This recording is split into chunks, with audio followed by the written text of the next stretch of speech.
త్వరలోనే మహిళలకు ఉచిత బస్సు ప్రయాణాన్ని ప్రారంభిస్తామన్నారు రవాణా శాఖ మంత్రి రాంప్రసాద్ రెడ్డి. అన్నమయ్య జిల్లా రాయచోటి ఆర్టీసీ బస్టాండ్ను పరిశీలించారు. నూతనంగా ఏర్పాటు చేసిన ఆర్టీసీ బస్సులను ప్రారంభించారు మంత్రి.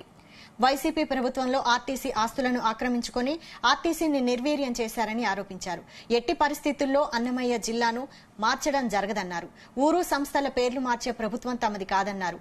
రాబోయే కాలంలో రాయచోటిని అన్ని విధాలా అభివృద్ది చేస్తామని హామీ ఇచ్చారు మంత్రి.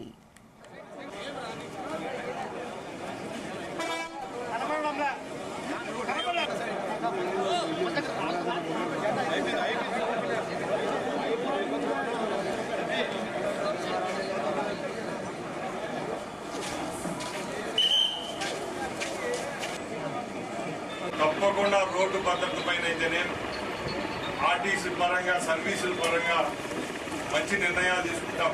ఎందుకంటే నేను గత 4 రోజుల ముందు విజయవాడ ఆర్టీసీ కాంప్లెక్స్ లో పర్యటించిన రోజు చాలా మంది ఒకటే చెప్పారు, గత 5 సంవత్సరాలు మరుగుదొడ్లు చూస్తారు, కిచెన్ చూస్తారు, వంట క్వాలిటీ ఉందా లేదా చూస్తారని ఏ రోజు పాపాన్ని పోలేదు ఆ జగన్మోహన్ రెడ్డి ప్రభుత్వం అని చెప్పడం జరిగింది.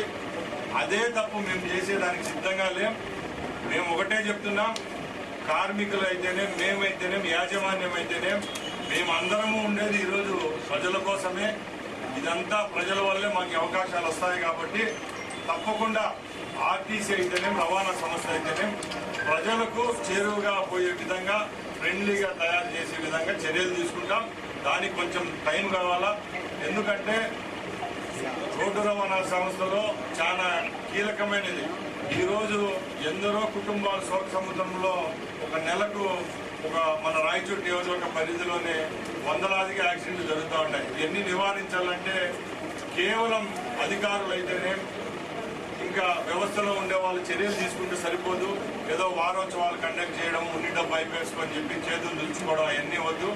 నిన్న మా రవాణా శాఖ ఉన్నతాధికారులు కూడా రాత్రి కలిసినప్పుడు ఒకటే చెప్పాం, రేపు రాబోయే కాలంలో కూడా కొత్త రోడ్లు ఎక్కడైతే నిర్మాణం జరుగుతాయో కొత్త రోడ్లు వేసే కాంట్రాక్టర్ ఆ టెండర్లోనే తప్పకుండా రోడ్డు రవాణా